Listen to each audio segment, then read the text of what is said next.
Okay. Okay, Bezat Hashem. So today we're going to be focusing a little bit on the kashrut and how to, in terms of how to kosher the kitchen, how to kosher the different things for Pesach. Okay, we know that obviously chametz is something that is generally kosher, meaning that there's going to be a difference between what we're talking about now for Pesach and what we're talking about for the rest of the year. There are some small differences, not too many, but there are differences between Kashrut of the year round and Kashrut of Pesach. And the simple reason for that is because when we're talking about Chametz on Pesach, Chametz throughout the year is kasher. So whatever it is kasher, and Pesach we obviously know that we have to purify it. So there are certain things that change, as opposed to if something had not kosher, it might be sometimes more, it might be stricter. Like we mentioned last class, also, it's important to know that there's a difference in terms of Ashkenazim and Sfaradim when it comes to something that um, was was canceled before Pesach. So normally we know that when it comes to Isurim, when it comes to things that aren't kosher, we cancel them in 60 times the amount of kosher, right? For Ashkenazim, even if it was canceled in 60 times before Pesach, it on Pesach itself, it becomes again asur, because chametz on Pesach, the halacha is chametz bepesach b'mashihu. Even the smallest amount of chametz on Pesach is asur, is not allowed. So for the Ashkenazim, when it was canceled before Pesach, okay, before Pesach it's fine, but now during Pesach it reawakens and now makes the whole thing asur. For Sfaradim, no. If it's something that was canceled before Pesach, that's it. It's okay. There's nothing what to worry about anymore. Which is why we explained that it's also usually better to buy most products before Pesach, so that you don't run into this possibility of maybe it was made on Pesach and there was a little bit of chametz that was involved. At least whatever you buy before Pesach was for sure canceled before Pesach. Okay, so when we get to koshering on Pesach, it's important to know that there are different levels of koshering for different things. What does that mean? It means there's a rule that when it comes to kashrut in general, that goes as follows: Kibol o, kach polto. The same way that something absorbs is the way it's going to reject. It's going to take out whatever it absorbs. So when we use a pot, let's say, and something not kosher was cooked in that pot, right? Why can't we just use that pot to cook kosher afterwards? Because we say that when you're using a pot and you cook not kosher inside that pot, what happens is there's a taste of the not kosher meat or not kosher, whatever it is, that gets absorbed into the pot. And then when you're going to be cooking kosher afterwards, the taste that got absorbed into the pot from the not kosher is going to be rejected, is going to be taken out by the new cooking. And then you're going to have a not kosher taste inside a kosher food. And we know that if you have the not kosher taste inside the kosher food, it turns the whole food asur, which is why that it's very important to know, and this is a mistake that many people make. They say, what's the problem if I go to a restaurant, a not kosher restaurant, chas v'shalom, and I'm going to make sure to eat there only kosher things? So I'm going to eat only fish. Fish is okay, right? Fish is kosher. Salmon is kosher. What's the problem? I'm going to eat a salad in a not kosher restaurant. What's the problem? It's a salad, right? There's nothing not kosher in a salad. And lettuce, this. But what maybe they don't understand properly is that that since the utensils over there are always used with not kosher, even though what you're using now is kosher, the not kosher can give a taste to the kosher food, or not even the kosher food, but to the food that there's no problem of not kosher, and it can turn it into not kosher as well. So we have that same problem by Pesach, which means that anything that absorbed chametz throughout the year long, we cannot use on Pesach. In order to be able to use it on Pesach, we have to make sure that whatever taste was absorbed in that item gets rejected, gets taken out, so that now when we're going to be cooking on Pesach, there's no taste of chametz that is going to come out.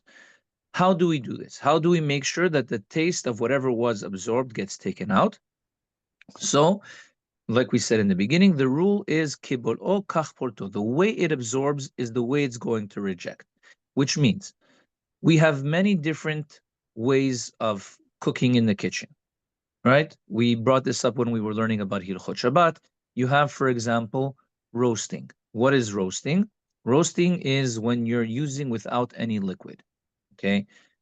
So, for example, there are, I think they're called in English spits, right? It's like a long metal, uh, not needle, but it's a shipud. It's called in Hebrew.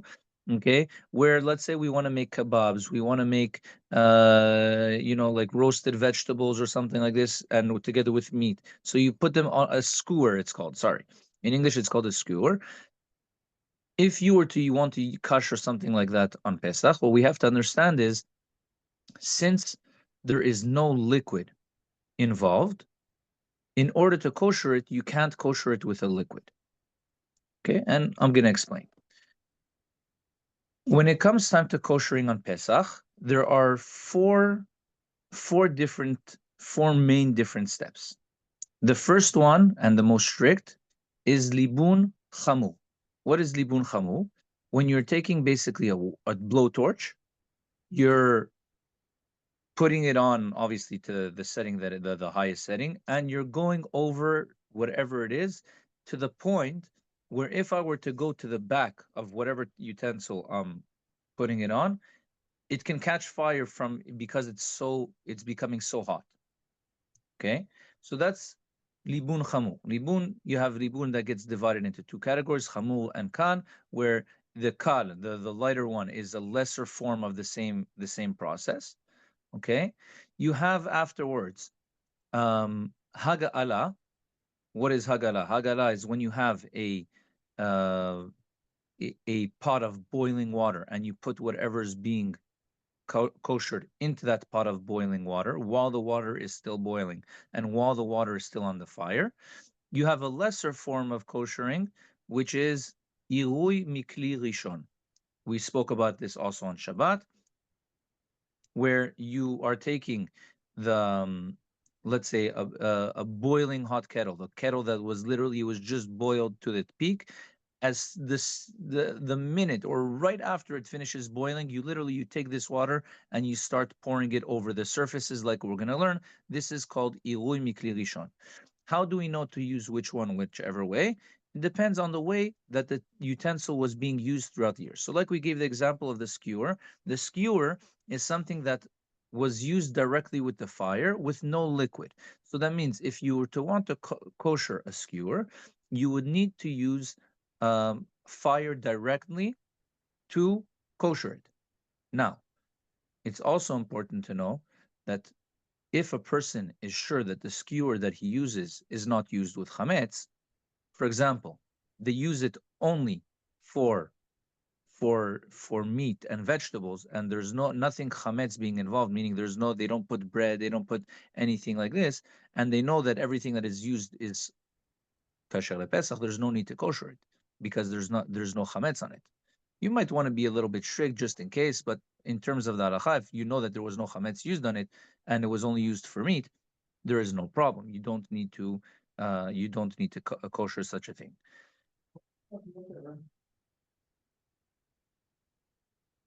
Any question? Can you a water urn, a kumkum? Okay. Yeah. So we're going to get to this, but in general, a water urn does not need to be koshered for the simple reason that unless you're putting things into the urn, a hot water urn is water. Water is kasher for Pesach all year round. Um, there's no need to kosher it. It might get a little bit problematic if a person uses, in Israel, they use this sometimes. Here in America, I think it's less common. But if someone were to want to heat up challah directly onto the hot water urn, on the cover of the hot water urn, then you would need to kosher the cover. And Okay. even it's in the counter with all the, when you Yeah, touch but there's no chametz in the hot water urn. But you have to wash it good. I know, but it's in the counter with everything. I don't know. But it's in, but that's, it's, again, But I understand. Like I know that let's put it this way: the in general, a lot of what we do for Pesach cleaning is not even required according to halacha, right? I know that many women use the opportunity of Pesach to do what's called the spring clean, where basically we clean out the entire house, we go crazy, we throw things out, we all these things are not always strictly necessary for Pesach, right? We take the advantage and we do things. So some people, they like to use this opportunity to clean out the urn from all the buildup, right? That's inside of it. But technically speaking, there's no need to kosher it because there's nothing that's being put inside the urn. There's nothing that's being What put about in the the- urn besides for water, which water isn't chametz. The tip of the urn can go into the cup that you just made with coffee Right. and or milk or whatever. so nothing of that is chametz. Not the coffee, not the So milk. again, it's going into the cup, but nothing is going into the urn. And even if there was something that's going into the urn, it's coming out right away whenever you're going to open the urn again. Which means the only part that might be a little bit chametz because of steam is already technically going to be koshered when you're emptying out the urn. There's plastic, no? The thing is Yeah. plastic. Exactly. Plastic. So how does it get covered? So plastic for Sfaradim can be koshered the same way, once again, the same way that it's used. If it's used with water, so you clean it with water. Okay, Be'ezrat Hashem, we're gonna get to Like that. Ashkenazim don't consider plastic kosherable. Yeah, because again, it's gonna be kind of like glass for them. But even so, it's not something that really needs to be koshered. The hot water urn doesn't need to be koshered for Pesach. Because again, once again, it's only being used for water. You can ask the rabbi. According to which halacha you say? Halacha Rabbi Yosef? Usually, yeah. But The plastic. Sfaradim in general, again, we have to understand. There's It's not- halachot. I understand, but about the piece of the urn. The piece of the urn must be a very hard plastic because it's not melting. See, you have there, under- you have there the It's thing. not So you have- melting, and it's not melting with hot water, and it's boiling. It's not in touch with anything. So again, what also needs to be understood is that there's certain ways for things to be absorbing chametz or whatever it is. That's number one. Number two, for almost anything that you're going to use, there's no chametz involved. Meaning, coffee, regular black coffee, right, or even instant coffee usually is not chametz. Sugar, regular sugar, is not chametz, right? Tea, also, it's not is not chametz. Some of them might be a little bit problematic, but in general, those are the things that you're going to be using for whatever it is, which means that the majority of whatever could be possibly absorbed is not chametz. Okay, so again, if the people have the custom afterwards to do it because that's what the rabbis tell them, again, like I said, I'm not coming to argue on any rabbis here. At the end of the day, you always follow the rabbi of your community because this is your community and this is what you should be following, right? Because at the end of the day, we don't. I'm not coming to replace your rabbi. Your rabbi is your rabbi. I'm here to give you that achot the way it's more or less brought down. Okay, and then if there's a difference in opinion, you ask your rabbi. But it's important to know also that many times, a lot of the things that we do are sometimes unnecessary, and they're not even things that are technically, I wouldn't say approved, but something that's required by the rabbis to do. It's just the things that we grew up with. I know with myself when I got married and my wife was going through the koshering processes and everything. I was telling her, many of these things you don't need to do. Many of these processes, and you're going and you're sweating and you're working extremely hard. You're doing all these things. These are not necessary things, but These are the things that because we grew up on them, so we think that this is the halacha. And then at the end, when we ask the rabbi, we see that really, oh, yeah, maybe you don't have to do it. So again, like I said, if there's any contradiction with what I said in regards to what you normally knew or your normal custom is, bring it up with your rabbi. Ask him if this is your custom. Ask him if this is what we do. What I'm doing is I'm giving the ideas. I'm giving out the basic halachot. Like I said, I'm doing it for you to understand what it is that you should be asking if there's any questions. If we're already talking on this, I know especially for Chabad, and again, this is like, the classic joke that goes around all the time, is they have the custom to literally put aluminum foil almost everywhere, right? They put it on the counters, they put it on this. There's always that joke that goes around. You see like the entire living room covered in aluminum foil, also because they make fun of how much aluminum foil you need to put. Obviously, it's a joke, right? But the point is again, for Chabad, I understand that they're very strict with this thing in terms of putting the aluminum foil all over the place. That's their custom. For Sfaradim, the custom is not like that. The custom is you don't need to do that. At worst, what you need to do is pour boiling water on the counters, and that would be enough. There are some counters where it wouldn't be good enough, right?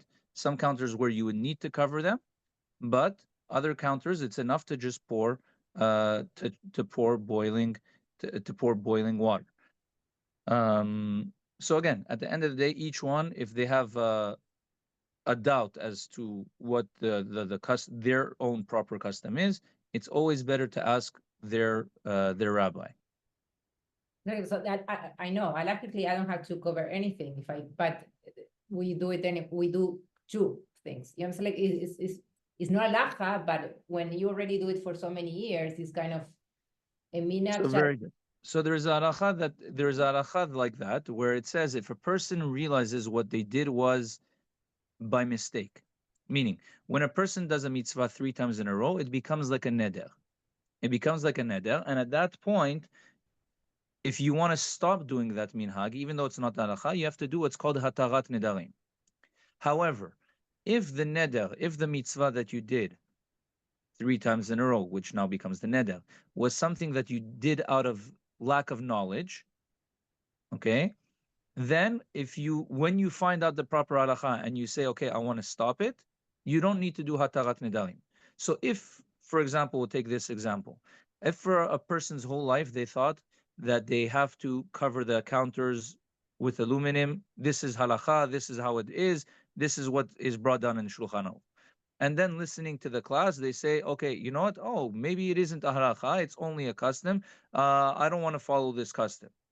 Okay, it's not so simple. But let's say this is a Sephardic family was doing this, and then they find out that for the Sfaradim there is no need to do that. For Ashkenazim, it's something else. So at that point, the Sfaradi can say at that point, okay, I don't want to continue doing this minhag, and they don't need to do hatarat nedarim.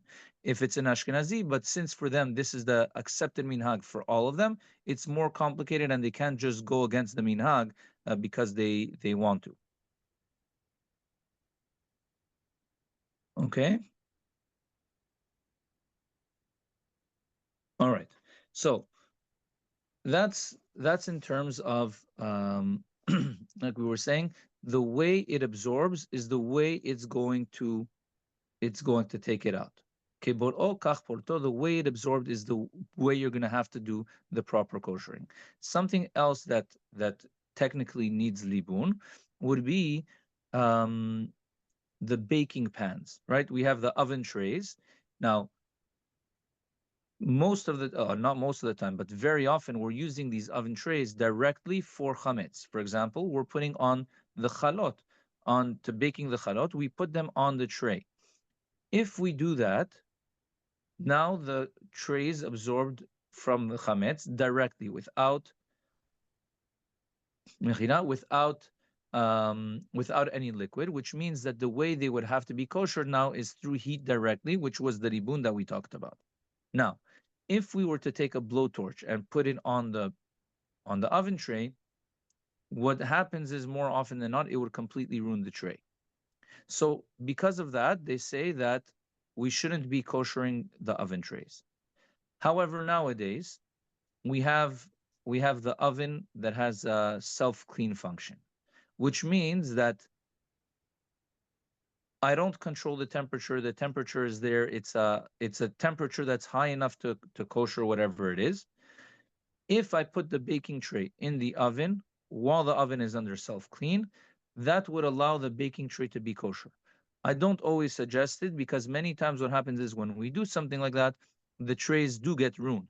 So it's very you have to be careful when you do that because very often when you put the trays the trays inside the oven with the self clean on, it can ruin the tray. But if you were to do that, then technically it would be kosherable, but only again if it's on the self clean. It's important to know that Bezat Hashem, we're going to maybe talk about it a little bit more, but there are a few forms of self clean ovens. One of them is a steam self clean, which is not good enough. A steam self clean is not hot enough, is not proper. We need the full self clean that brings the oven to, if I'm not mistaken, like 500 or something like that, 500 degrees. Okay. When we are koshering, there is no bracha to do the koshering. Okay, we know that when we take the kelim to the mikveh, we have to do a bracha. When we kosher, we don't need to say any sort of bracha. Okay. If we were to use haga'ala, which means putting it in boiling water for something that the requirement is libun, is blowtorching, it's not considered a koshering, and it's still considered to be fully chametz. You would not be allowed to use it. Okay.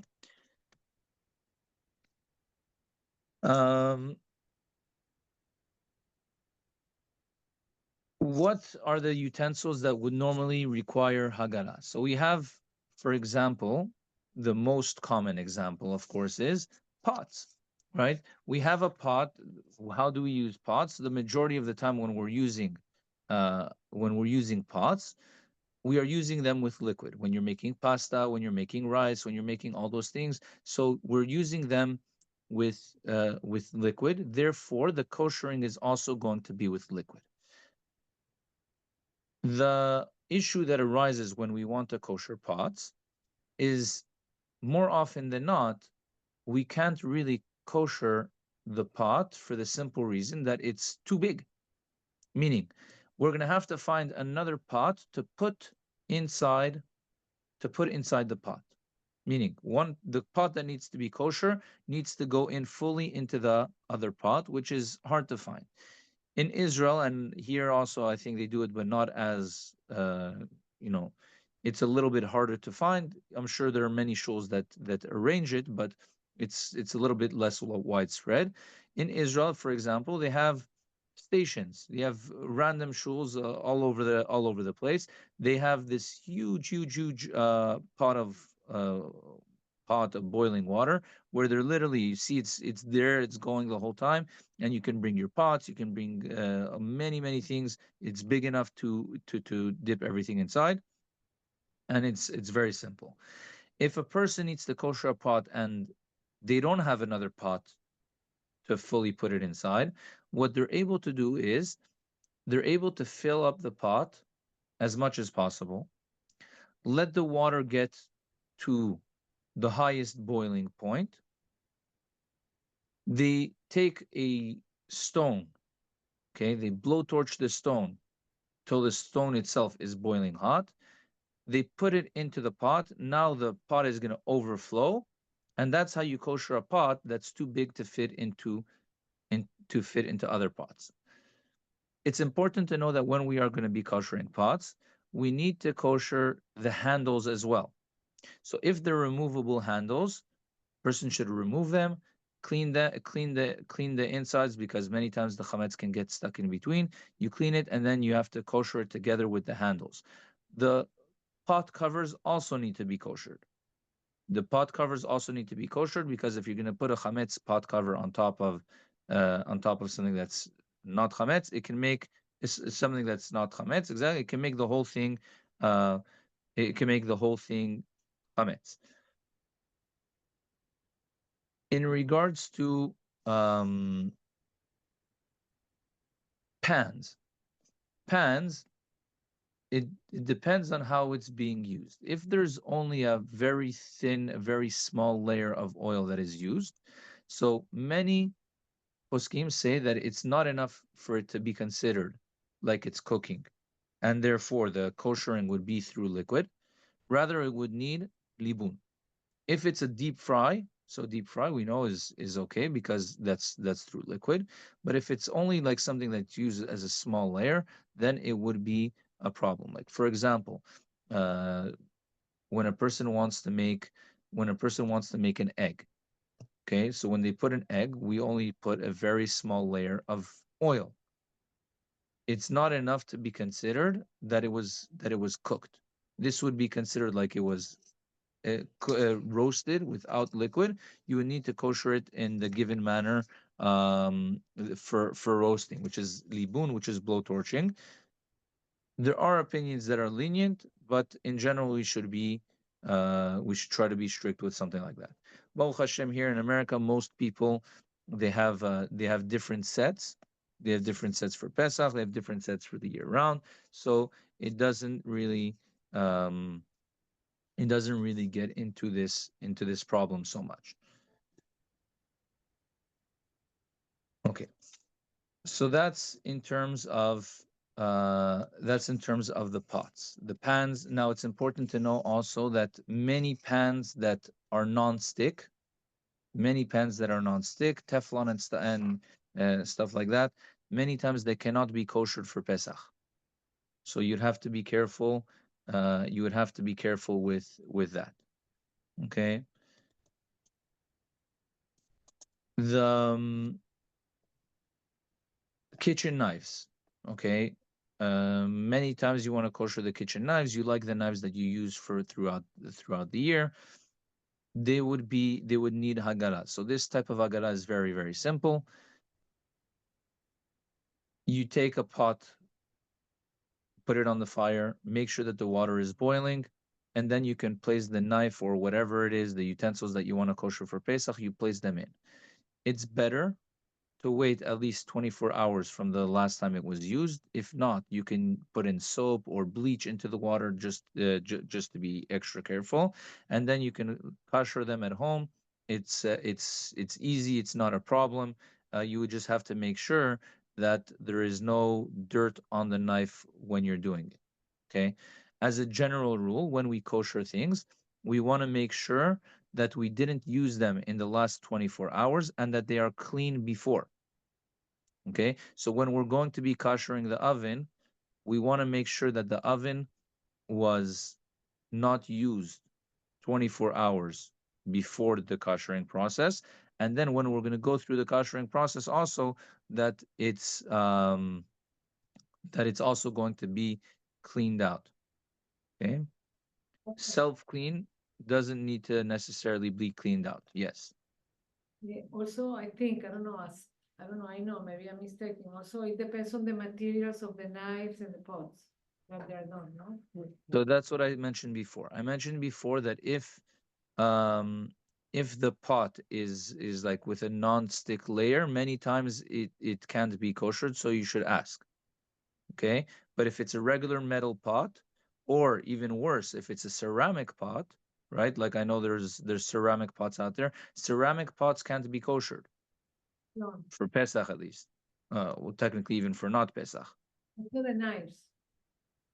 No? So the knives, they can be koshered, but once again, we have because knives are generally made out of metal, unless it's a ceramic knife, which is extremely expensive. But in general, the knives are okay as long as we are cleaning them. We are making sure that there's no chametz on them. Food, or they have. And what about דבר חריף? דבר חריף that is spicy that it doesn't use. So again, if it's after 24 hours and we're doing the koshering process, then it's fine. Making out of wood? No, there's another. Again, if you're not having the knife itself made out of wood, but even wood is able to be koshered as well, technically. Okay, the same way, unless there's cracks and stuff like that, then you shouldn't be using it. Okay, but like we said, if you see that there's places where the chametz can go in, you have to clean them out really, really, really well before. Make sure that there's nothing that can come out of those places. So when you're going to be koshering the knife, you have to be very careful of the area where the knife connects to the handle to make sure that there's no chametz over there. There's no dirt over there. Because if there's going to be dirt, if there's going to be something separating over there, then it doesn't fully kosher the knife. Okay. Yes, so that's how we would kosher normally. Knives, forks, right, spoons. You can kosher all those. You kosher them through hagala, which is basically you have the boiling pot of water on the fire. While the water has to be bubbling, the water has to be boiling. You put it in, and you take it out right away. After we do hagala process, we want you to, preferably, it's not an obligation, but it's preferable to rinse it off with cold water right away. Okay, so if we're doing the hagara process, we rinse it off right away. There's a difference when we kosher things throughout the year round, and when we kosher things for Pesach. If we're koshering something throughout the year round that became not kosher, after we kosher it, we need to take it to the mikveh again. But when we're koshering for Pesach, since what it absorbed is technically kasher, there's no not kasher involved, we do not need to take it to the mikveh again.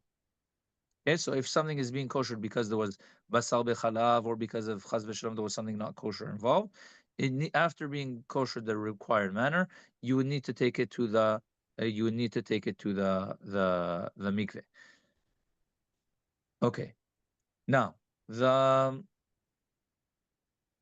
the grill tops, the how do you call it? The racks that you put the pots on. Okay, I think there's a difference with the Ashkenazim, although I'm not sure, but I know for the Sfaradim, the only thing that you're really required to do for them is to pour boiling water on them. Okay, meaning the racks that you have for your gas stovetop, you would have to pour boiling water on them. They don't have to be on the stovetop when you're doing it. So for example, you can technically do it in the sink. Okay, that then you pour the boiling hot water from Irui Mikli Rishon. Okay, you don't have to do hagala on them. You can pour, take a hot water boiler. Okay, you make sure that the water is nice and bubbling, and then right as soon as it finishes, you take it off and you start pouring with that water. It's important to know that this process doesn't this isn't good for most hot water urns. What do I mean by that? Most hot water urns that we have over here, at least in America, they have only one button. They have a button for on, and they have the same button for off. The hot water urns that are sold in Israel, that you have some of them here as well, there are some of them that have two buttons, which is one button is a boiling button, and the other button is a keep warm button. So if you turn on the boiling button and the water is still boiling and it's still in the middle of using it, you would be able to use this urn to kosher whatever it needs to be through Irui Mikli Rishon. But the other one, it's going to be problematic because the water has to be bubbling when we're using it to kosher whatever it is. Okay, and what happens is this water is hot, yes, the water that's in the urn is hot, but it's not bubbling, so there's a little bit of a problem when it comes, if you want to use the urn to kosher.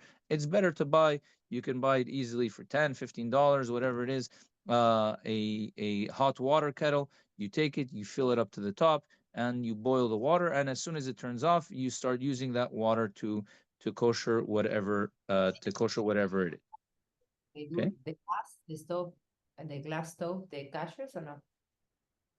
Like I can do it, but a Safari could do that on Pesach. What if you have So like this, it gets very complicated. Meaning, I know there are rabbis that what they tell you is you should turn it on to the high heat. You turn it on. You turn on the the stovetop to the highest heat, and then you take the boiling water and you pour it on it. There have been instances of it cracking, right? And to me, 2 Pesach in a row. It happens that it cracks. I had a lot of problems. Technically speaking, the only thing you need to do, again, maybe for Ashkenazim this is different, but the only thing you need to do is to pour the boiling water on it. It doesn't have to be on when you pour it on. Okay, it's enough to just pour the boiling water on it, and that would be enough. Obviously, when we're talking about koshering these things, it needs to be completely cleaned. It needs to have been rested for 24 hours. That means the heat wasn't turned on for 24 hours, and then we kosher it like that. Rabbi, I Okay. have a question for you. Last year I wasn't home for Pesach, but 2 years ago we were. And I remember because I had this issue with my stove, someone had advised me to buy, they sold at Yes Market. It's kind of Oh, yeah. a grill that you put on top of your stove. It's a metal. Yeah, very it's thick. like a Soft mat, but metal. it's, yeah, Soft, it's like a mat, but it's made out of soft metal. And it still conducts the heat, but it separates. Is it something we can use? Yeah, You technically yes. Does it isolate like if there were any chametz, does it isolate? No. Yes, because again, at the end of the day,